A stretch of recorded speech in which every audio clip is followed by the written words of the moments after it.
In the few hundred years of history we call our own, American towns and cities have found many things in common. For every town is a mosaic of hopes, dreams, and memories.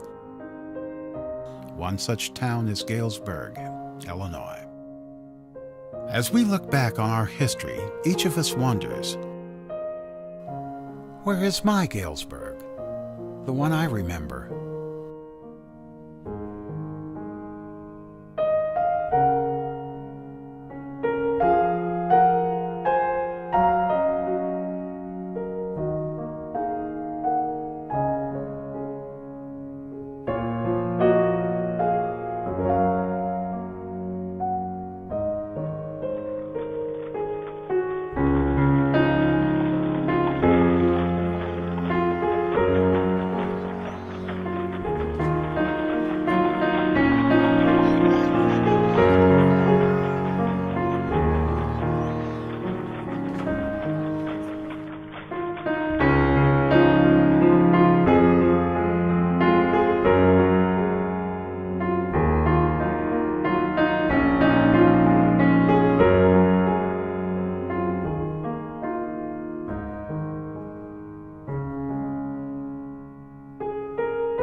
Hardy pioneers moved by covered wagons west from the Mohawk Valley of New York to a section of land set aside by Congress as bounties for the veterans of the War of 1812.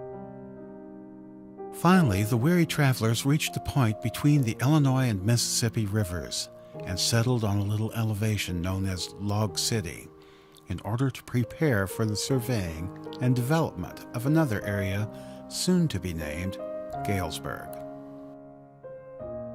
The settlement of Log City was settled on what was then known as the Growcup Farm. Upon this elevation by the old Lewis burying plot stood Colton's store. Close by, another small structure used as a church and school was surrounded by the rest of the cabins. The early settlers prepared for the first Illinois winter. Some of the cabins were built without so much as a nail or pane of glass in the entire structure. Log walls were chinked with mud, and outside chimneys were constructed with sticks and clay.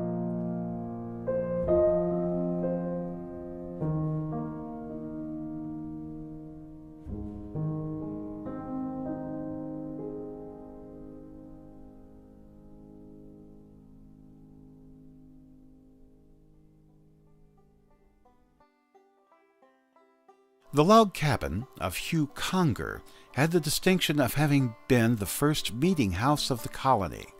The Conger cabin had a bit more room to accommodate his large family of 7 children. Colton's store was said to have been an 8-foot by 10-foot building with a varied assortment of goods, displayed in the small space set up like a miniature department store. Martha Farnham Webster. The settlers eventually moved to the town named Galesburg after the Presbyterian clergyman George Washington Gale, who conceived the idea of a college to train young ministers. Later, Mr. Gale built a framed house that still stands on the corner of North and Cherry Streets.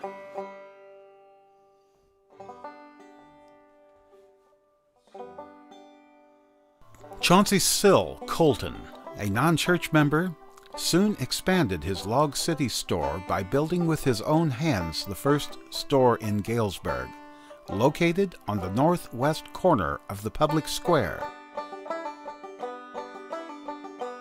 Parts of Colton's early original store on the square were moved and encompassed into other structures in Galesburg. Buildings did not come easy on the Illinois prairie. Colton later had a 3-story structure built in the same location. It survived until the late 1960s.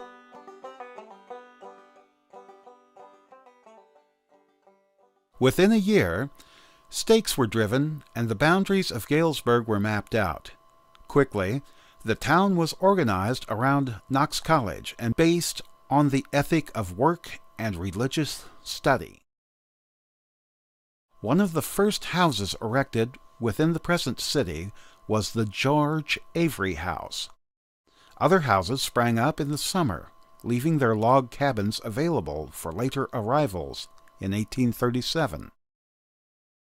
Even though some Knox County log cabins, like the Gum Cabin, survived well into the 20th century, Log City was virtually abandoned by 1838. Today, most of those people that gave Galesburg its street names can be found in Galesburg's little cemetery, named Hope.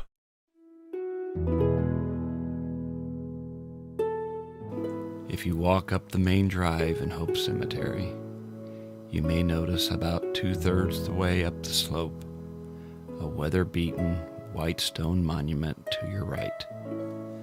Underneath the name is the inscription in Latin, almost worn away by wind and rain. If you seek this monument, look around you. George Washington Gale IV.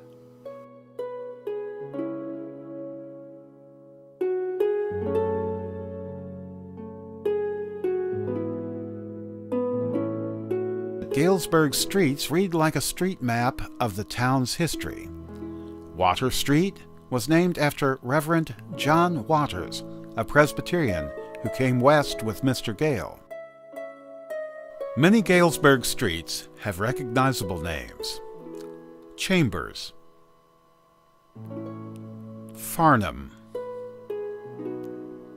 Kellogg, and Nehemiah H. Losey.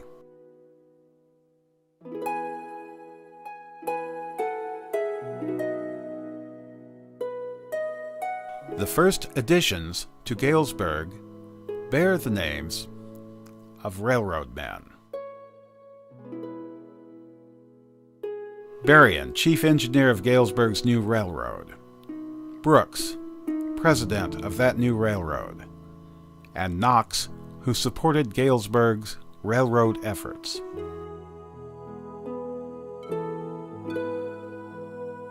The ideals of the sober and hard-working community began to draw people. The plan was to erect the main college building at the foot of Broad Street. A seminary was built according to the original plan in 1841. The little village continued to prosper, and Lombard College was added in 1850.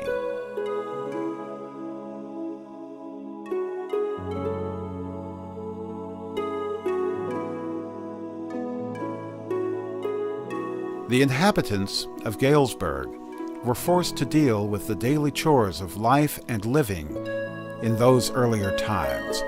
This proved an all-consuming effort to survive. The soil that yielded magnificent corn crops also made it difficult to move the crops to market. Rain and black soil combined to produce a thick, sticky mud. The need for paving of streets was felt in Galesburg. Hidden in a thicket of trees lie the ruins of the Purington Brickyard of East Galesburg. Galesburg found a perfect match between product and need. The first pavement was laid on Main Street between Seminary and Kellogg in 1884. It consisted of a 2-course brick pavement laid on a 3-inch sand base.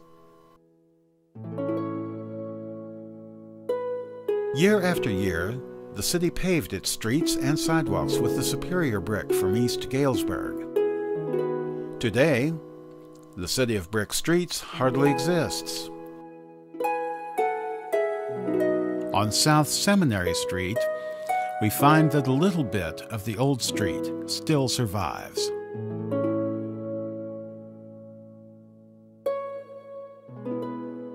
The Upper Mississippi Valley needed a better form of transportation, and in 1849, a charter was granted to the Peoria and Aquaka Railroad that, with some coercion, bent its tracks to pass through both Galesburg and the county seat, Knoxville.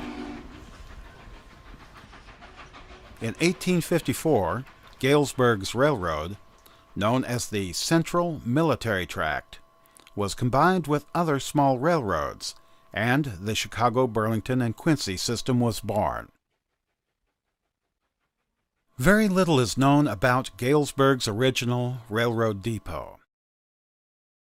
This little wooden depot was the center of life in early Galesburg. People waited for trains with the sound of the busy telegraph office not far away.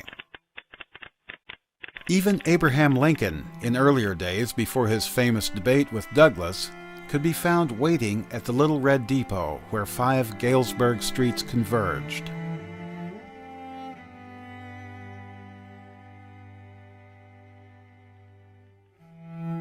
In 1858, a train arrived carrying Stephen Douglas for a debate with Lincoln.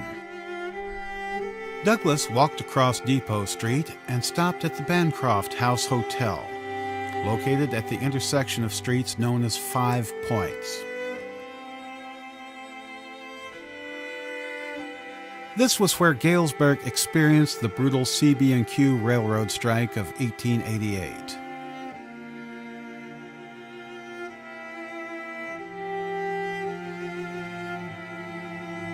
During the strike, steam locomotives were dynamited here, and a labor union was broken.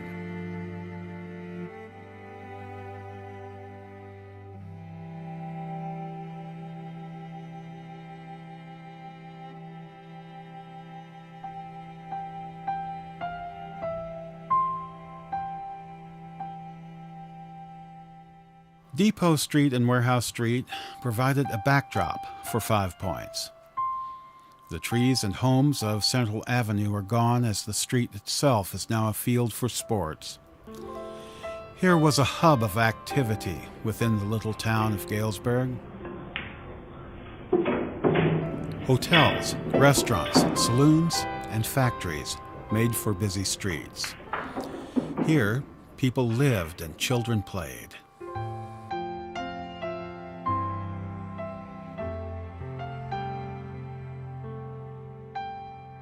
When the CB&Q Railroad built a grand brick depot further north in 1884, the lights began to dim for 5 Points.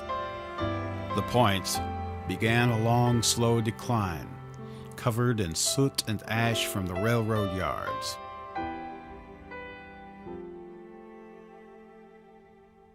Families continued to live at the Points. Small shops and some industries struggled through the Depression.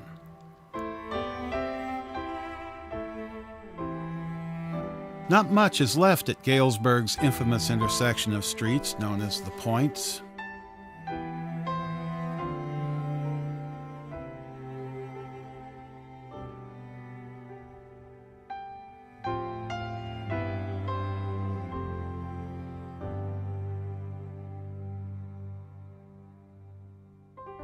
Forgotten and ignored. The old brick hotel building finally succumbed to time. This was the last major building of 5 Points to disappear.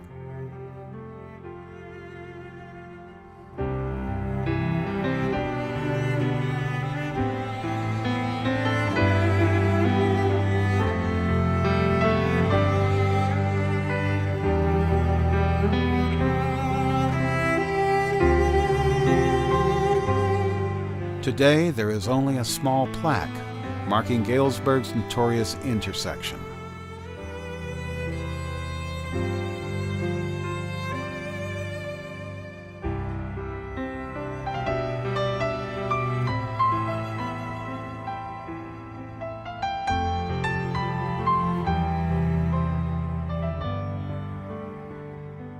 A fellow that did more or less plastering of ceilings and walls and all that without a ladder. And he became known for that, and he was quite popular. Many people hired him because it was less expensive than to have someone come in with ladders. Sit in a windowsill, and when someone would call him for a job or something, he'd walk Walker take his bicycle and drive out to wherever they wanted to talk about and whatever they wanted to do as far as wallpapering and ceilings and so forth. So he was known for what they call highboy. He would sit in his favorite spot in the window on South Cherry there, just about the middle of the block. They had a tavern, and he'd sit there in the upstairs window and talk to different people who were down on the sidewalk. So he became a favorite subject. Most ceilings were 8 foot, and he could reach the ceiling almost by standing on the floor or on the ground. And that's one reason why they call him highboy. So if anything ever happened, why someone needed him, why they call him, and of course he'd be right there. But anyway, he was a well-known individual around town, and his favorite hangout was on South Cherry there, and he was there most of the time. He was busy. He was a friend to everybody. The prosperity brought forth an activity that could never have been imagined. The little hamlet grew stronger on the Illinois prairie.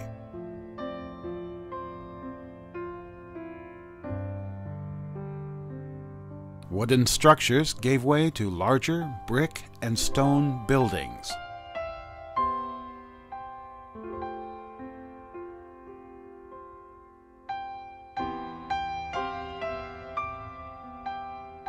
Humble church buildings saw their congregations expand, as did the need and ability to erect greater houses of worship.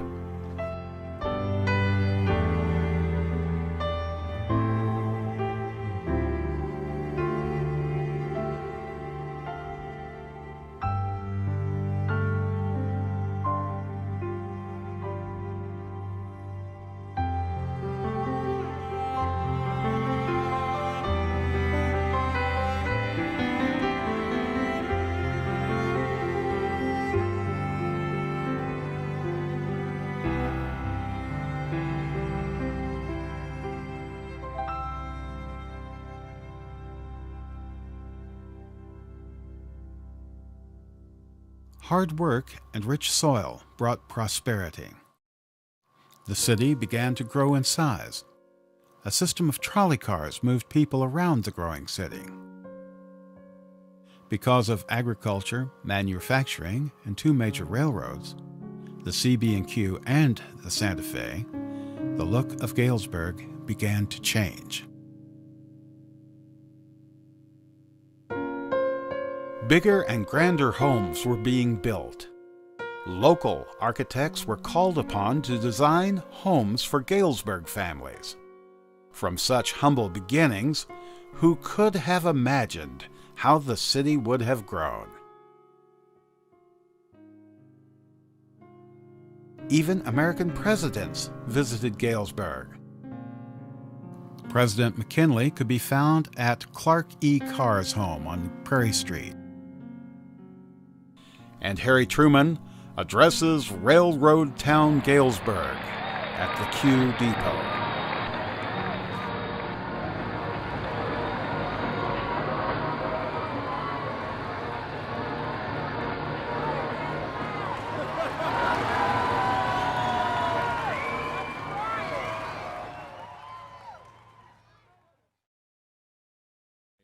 My dad was a conductor on the CB&Q Railroad, and his way car was 13797.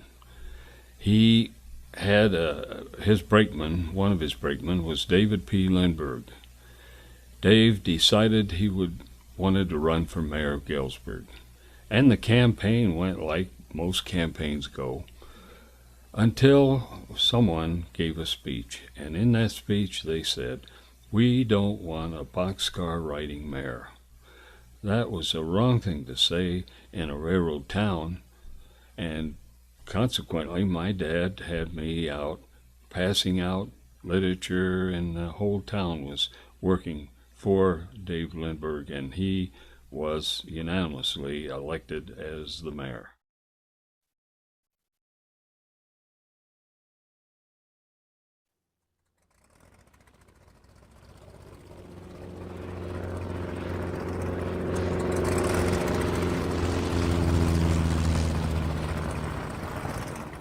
Henderson Street, an alternative to Galesburg's Main Street, itself experienced many changes. What was a grassy prairie became Galesburg's airport. And what survives today is barely recognizable as that airport. Got into flying. My brother, Ralph, he started flying in 1937, and after, let's see, about 4 years, well, he taught me to fly, which was in 1941. In between, there was a lot of riding, and I think I soloed in July 41. And when I went to work at the airport, I was still going to school. So I was kind of what they call a hangar brat those days. Do all the dirty work, like gassing airplanes and changing oil and anything that was nobody else wanted to do. So that was the way I started over there. That went on for a year or so until they finally let me work in the shop. And after, let's see, by 1943 I got my mechanic's license, or I got the engine mechanic's license. And so then I was a mechanic officially. Airport was, boundaries were, on the south was Fremont Street, on the east was Henderson. Well, sparse is the word for it, I guess. On Henderson, right across from the airport, there was some houses that had been there for, probably late 20s, early 30s. But there's probably half a dozen there. Go across Henderson Street with safety, you could walk across it. Like now, with the traffic, you better be careful, but there's no comparison. It was brick, it was all brick, not nearly as wide. One crew in a B-25 landed there one night. I think they were lost or something anyway. They ended up on the end of the runway with the tires blowing out. They were lucky. There was some damage to the airplane, so they sent a crew in here to patch it up, and they flew it out. But I'm sure they were shook up pretty good. No, I look at the hangar every time I go by there, I think, And I drive around on the west side where that shop was, and it still kind of looks the same around there. And brings back a lot of memories. A lot of memories.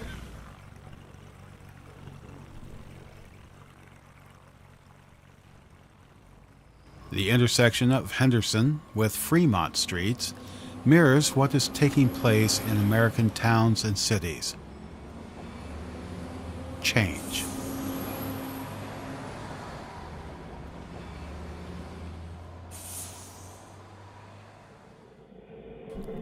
Galesburg was born with a hard work ethic, and for some, this bred a hard way of living. The notorious Boone's Alley, located downtown, had its share of turmoil. I remember Boone's Alley. It ran from the fire station when our fire station was there over to Main Street, and it was it got kind of a bad reputation as time went on. There were taverns. Actually, the taverns were on Simmons Street, but they would go down the alley there. But Boone's Avenue was a place to stay away from, I suppose. In August of 1902, the first Galesburg police officer killed in the line of duty was shot at the Klondike Saloon.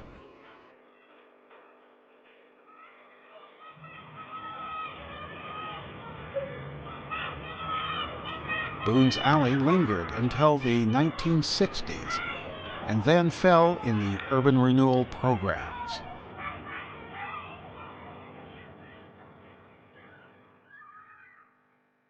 From small, dimly lit log cabins to large mansions, the city witnessed entire neighborhoods of genteel living develop. Before the Industrial Revolution, every community was driven by the need of horses. Blacksmiths, carriage shops, and stables were a fact of life. The Civil War demanded horsepower as well as the farming communities accessible to Galesburg. Marsh's sales barn took advantage of Galesburg's two railroads as a way of moving stock to different points in America. Here stood the world's largest horse auction stables. Marsh's sales barn suffered a devastating fire, and with the decline of horse and mule power, the barns never recovered. Fires have always played a part in every community, and Galesburg was no different. The original seminary burned in 1843. Galesburg's first Catholic church, nearly completed, burned in 1858. Later, in 1886, Galesburg's Opera House burned on the village square. In 1904, fire destroyed Galesburg's high school, and fire also claimed the Q Depot in 1911. But nothing proved as tragic as the loss of Galesburg's public library.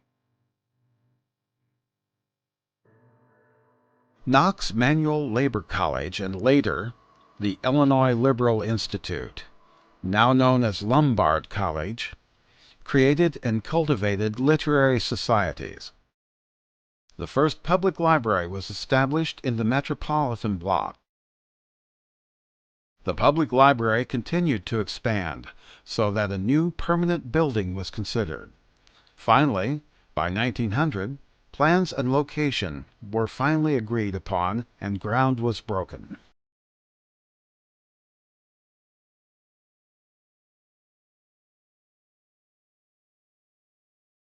The Romanesque style of architecture was chosen for a simplicity of design. All brick was the best grade of Purington. The floor joists were all yellow pine, as all heavy beams and girders were steel.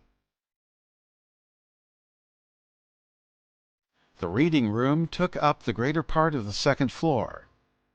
The ceiling was 21 feet high, supported by 4 heavy support columns with massive square bases formed with hand-matched gray Tennessee marble. On the south side of the room was a very large fireplace with the lower part of marble and the upper part made of hand-carved oak. From the ceiling of the second-floor reading room hung bronze chandeliers. On the wall above the marble delivery desk were the words, "In the highest civilization, the book is still the highest delight." A quotation from Emerson.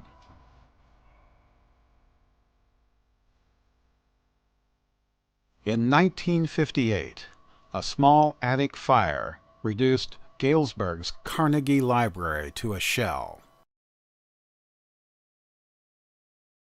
I had left the library that afternoon about 3:30, 4 o'clock. And we come back, and of course with the guide you hung around. I wasn't very old then at the time, and hung around, and people heard the fire engine go out. And the Brook Street was close to where I lived, and it went out, so we followed on our bicycle. We followed it uptown. We could see the flames.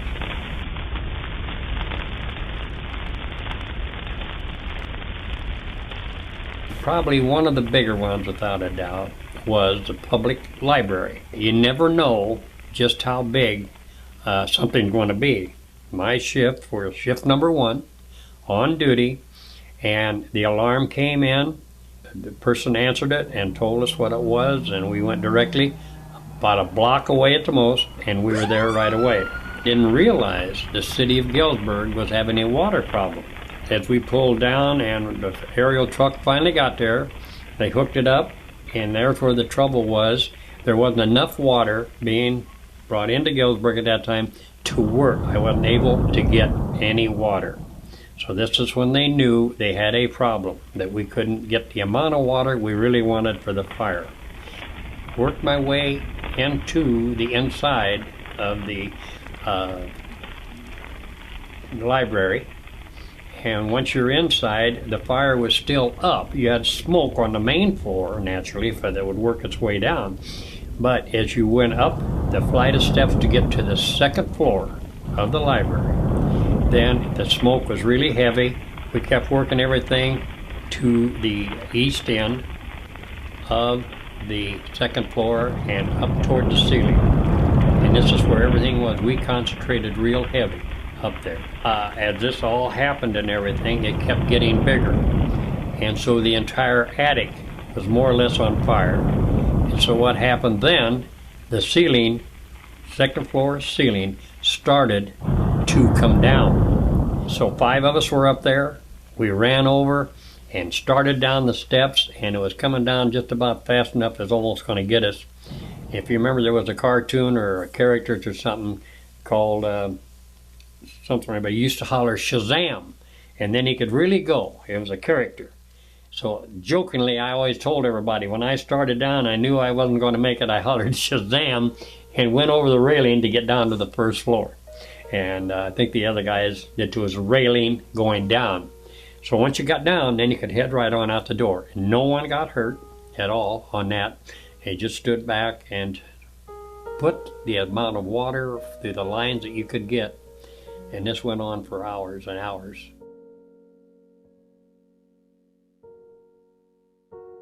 And it was a sad situation. Like we previously said, people were just dumbfounded. But it was a very gracious, large, competitive type building. I mean, it was not made just to be there, but it was made in an ornate fashion, with a lot of their carvings in the limestone and entryway and so forth that were done by hand. It was a shock, more or less, to see, just turn around, look and see behind you, see something like that being just consumed and nothing flat with fire.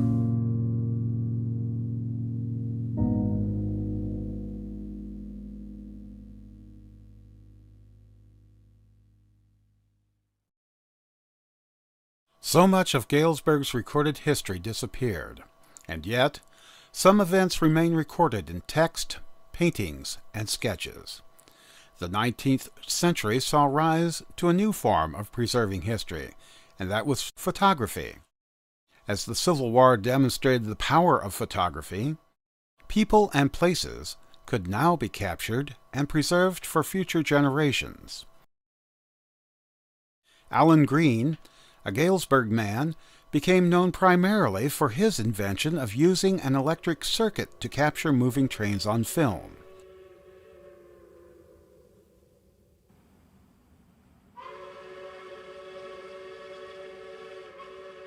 Yet, there is one photographer whose name constantly stands out: Charles Osgood. How many times have we looked at a Galesburg photograph to barely acknowledge the name associated with it? Photo by Osgood or Osgood Photography.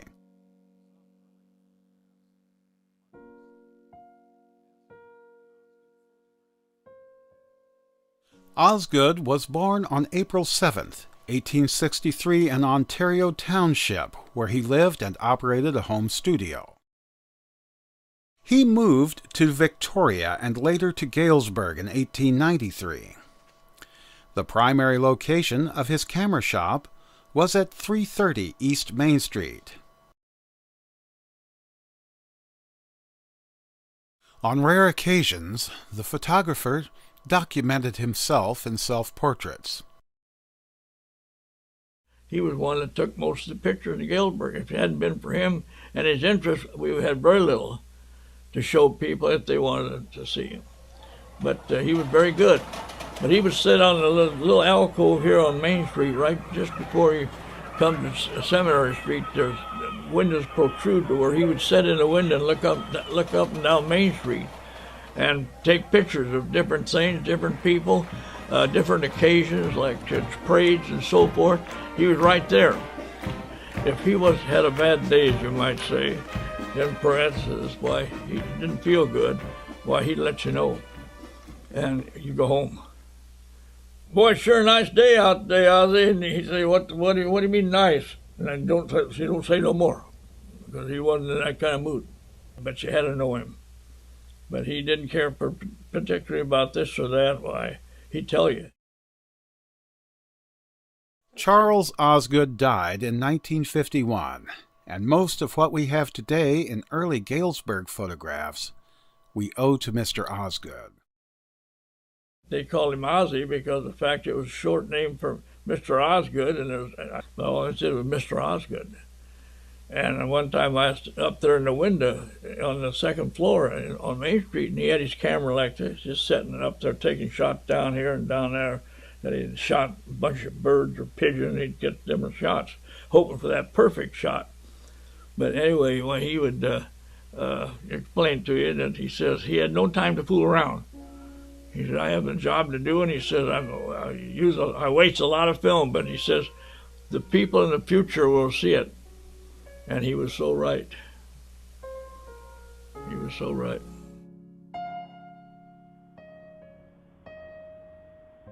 Galesburg is one such American town that has constantly found itself in precarious situations as it watched and participated in American history.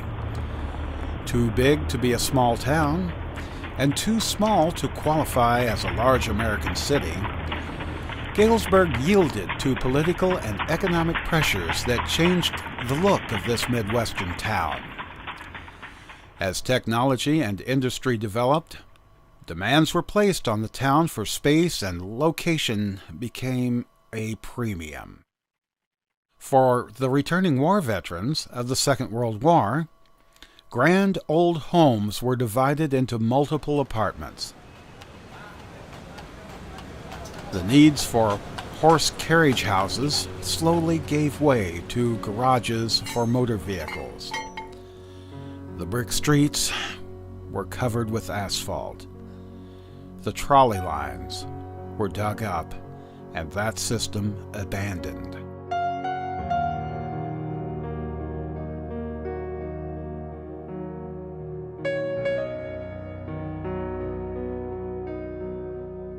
Many structures known to Galesburg are gone or remain unrecognizable. The Santa Fe Depot disappeared and was replaced with a metal prefab building, itself now a poor memory.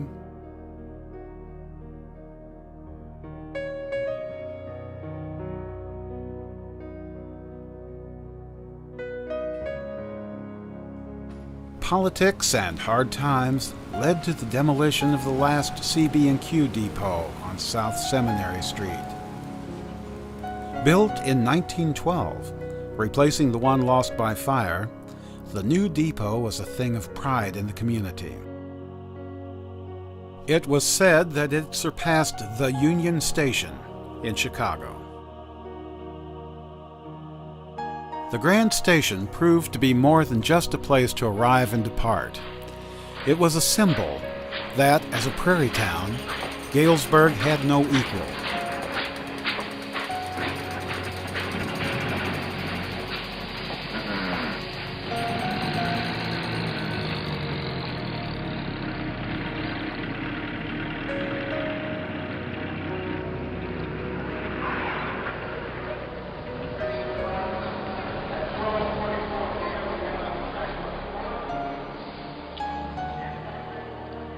Galesburg experienced a city government that fostered an urban renewal program that slowly altered the landscape of the town.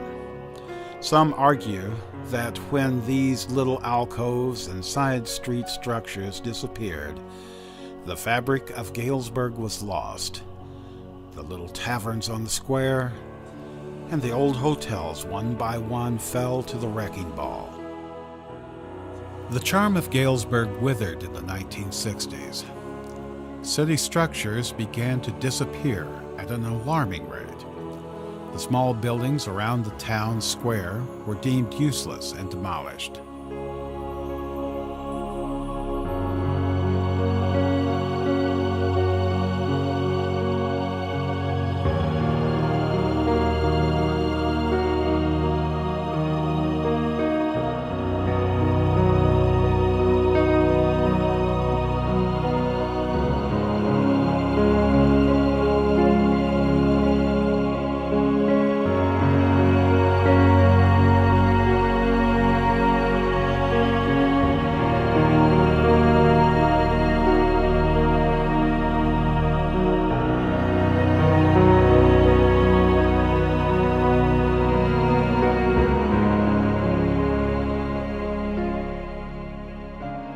Great plans were projected for the now flattened lots of downtown Galesburg.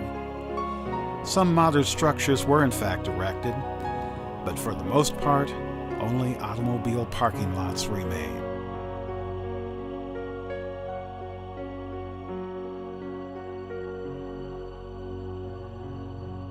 One is hard-pressed today to find the Galesburg of old. Does a town's history really ever disappear?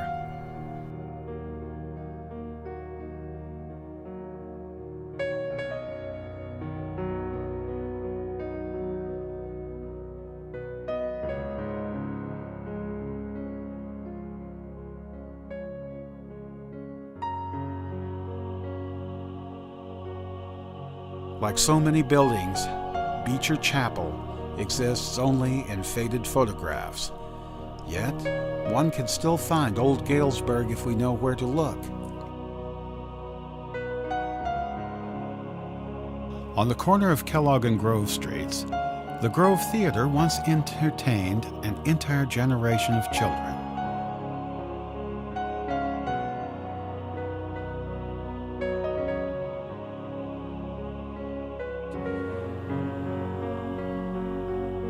Some buildings and homes known in the past still survive today.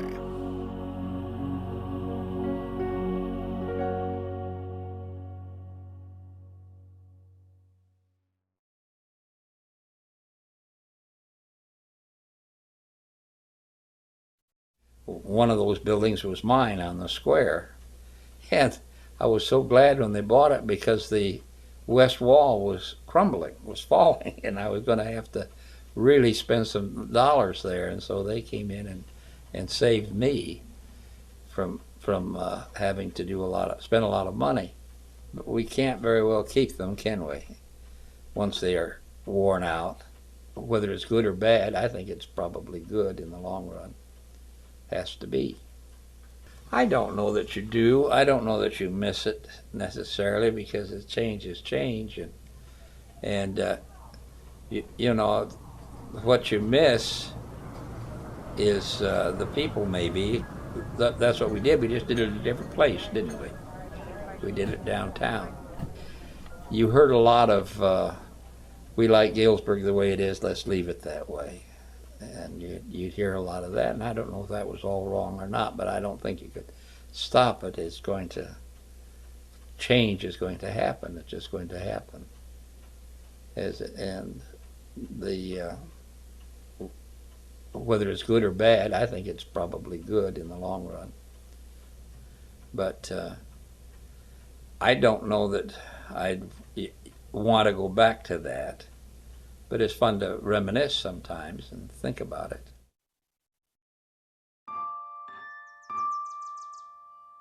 Something draws us to the old neighborhoods where rolling lawns of lush grass and giant elm trees take us back to a different time.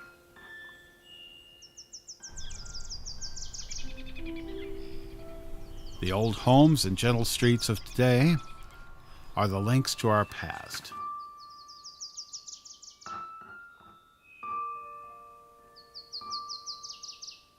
Many believe that old Galesburg is gone, that it exists in faded photographs.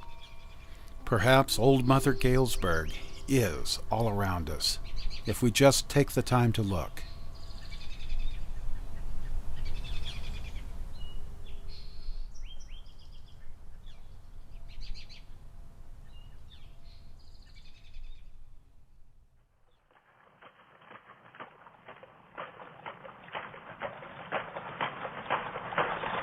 A town's main street was its lifeline through the prairie. Where else to hold parades or to window shop?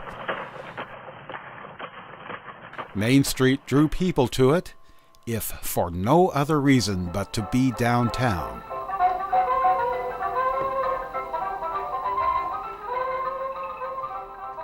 As a child in the 30s, I was born in 26, so I wasn't too old, but then my grandparents and my sister would go downtown and watch the folks parade up and down the street, and we really would laugh and get a kick out of seeing the people. But there were lots of people doing just that. And we usually parked right along where the Farmers and Mechanics Bank is now located, but we enjoyed that a lot.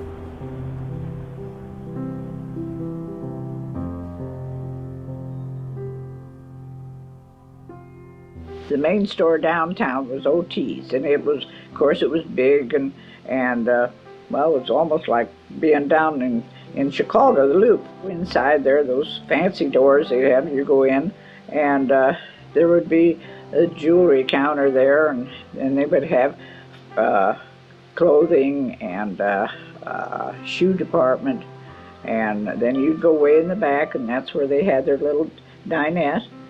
They always were famous for their donuts, which everybody knew they had these donuts, so everybody would congregate there and buy their donuts, and they'd sell out every day, and they'd keep coming back for more.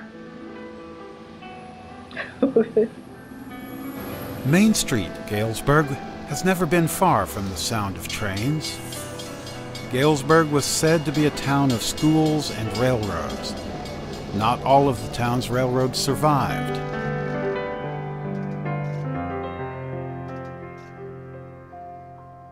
The Fulton County Narrow Gauge Railroad was built in the late 1870s, and all referred to this little railroad as the Peavine. In late July 1882, the little homes on Day Street saw the first narrow gauge passenger train enter Galesburg from Lewiston.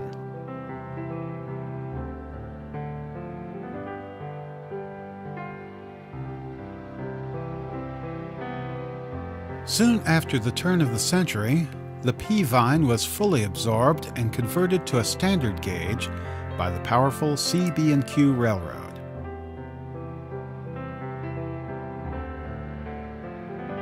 After the line was abandoned, the depot of the narrow gauge railroad was used as a storage shed. Then, like the other surrounding buildings, it just disappeared.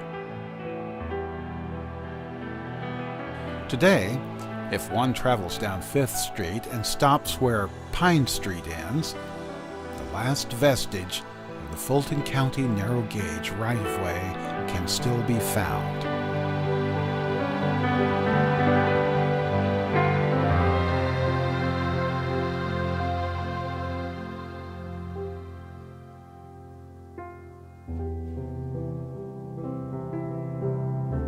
Even now, cornfields still border the edge of Galesburg. On South Seminary Street, 2 horse racing tracks once existed, with yet another located farther north next to Old Cottage Hospital. The one best remembered was on Knoxville Road, commonly referred to as the Dead Level Tract of Galesburg.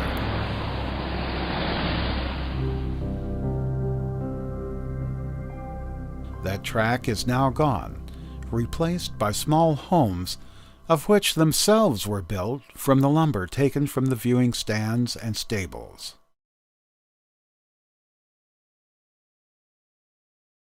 Also, On the south side of town existed Lombard College, which saw the likes of a local boy, Carl Sandburg, pass beneath the giant elm trees surrounding its fortress-like buildings of learning.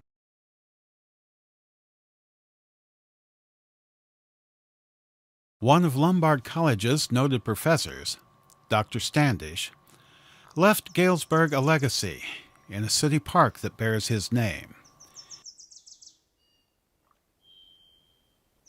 Even though his home, once known to all in the burg, is gone, Standish Park still yields the fruit of his labor.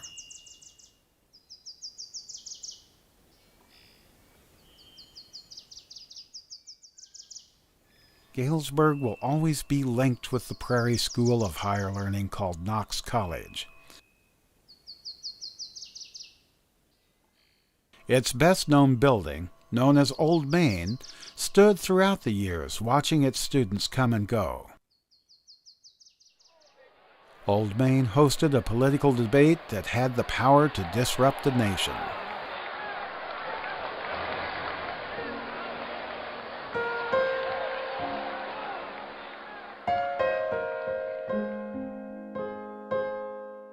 When I was young and my dad moved us to 333 East 2nd Street, and you could look out the upstairs back window and see a little shack-like house that happened to be Carl Sandburg's birthplace, which no one thought of at that time.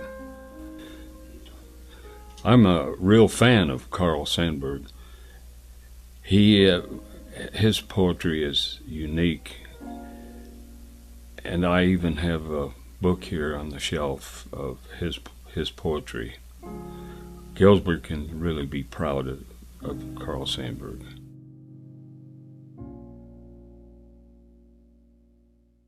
Much of Galesburg's past is long buried or hidden in time.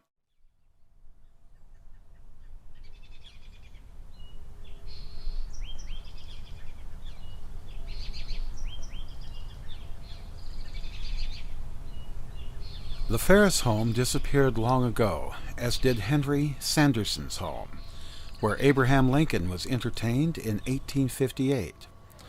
Today, the Galesburg Public Library sits where Sanderson's home once did.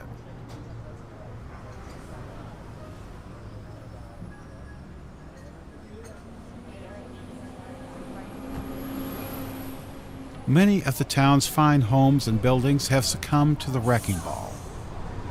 Fires, or indifference. Yet the people of Galesburg have always met tough challenges head-on. Civic programs and public works have ensured Galesburg's survival. Like many American communities, people cherish the investment of earlier times. How do we make a connection to that which is ours?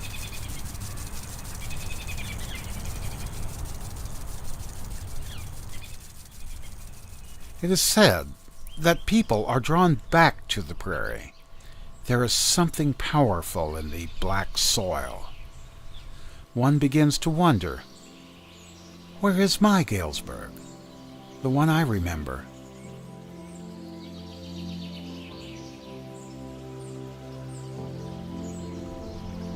Galesburg is more than brick streets and old buildings. The true Galesburg resides in us and in our children. It is in our thoughts. It is in our memories. Galesburg, for many of us, is still here, if but just beyond the reach of our fingers.